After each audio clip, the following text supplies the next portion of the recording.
കണ്ടോ, ഒരു സ്ത്രീ ഇരട്ട പ്രസവിച്ചു, പക്ഷെ രണ്ട് കുട്ടികളുടെ അച്ഛന്മാര് വേറെ വേറെ.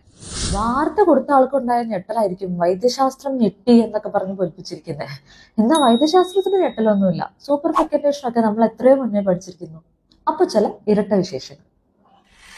ഇരട്ടകളെ കാണുന്നത് എല്ലാവർക്കും കൗതുകം തന്നെയാണല്ലേ, പ്രത്യേകിച്ച് ഐഡന്റിക്കൽ ട്വിൻസിനെ.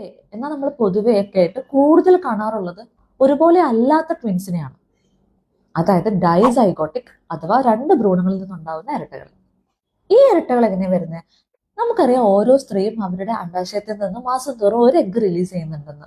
സെക്സ് വഴി അകത്ത് കയറുന്ന ആയിരക്കണക്കിന് ബീജങ്ങളിൽ ഒന്ന് അതിനെ ഫെർട്ടിലൈസ് ചെയ്ത് ഭ്രൂണാവുന്നു, കുഞ്ഞുണ്ടാവുന്നു.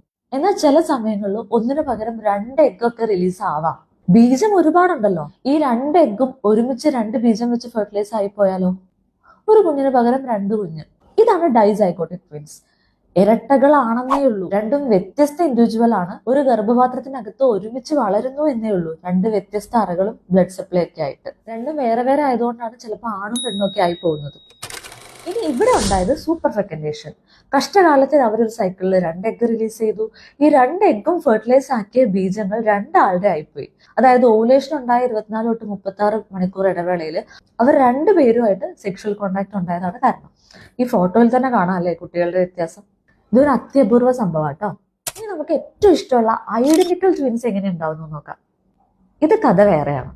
ഇവിടെ ശരിക്കും ഒരൊറ്റ കുഞ്ഞാണ് ഉണ്ടാവുന്നത്, ഒരൊറ്റ അണ്ടം, ഒരൊറ്റ ബീജം. ഭ്രൂണമായി കഴിഞ്ഞപ്പോൾ അതൊന്ന് സ്പ്ലിറ്റായി രണ്ടായി മാറി, എന്നിട്ട് രണ്ടും വേറെ വേറെ വളർന്നു. Exact photo copy. ഈ സ്പ്ലിറ്റിയിലൊക്കെ പൂർണ്ണാവാതെ വരുമ്പോഴാണ് പരസ്പരം ഒട്ടിപ്പിടിച്ച് സയാമീസ് ഇരട്ടകൾ വരെ ഉണ്ടാവുന്നത്.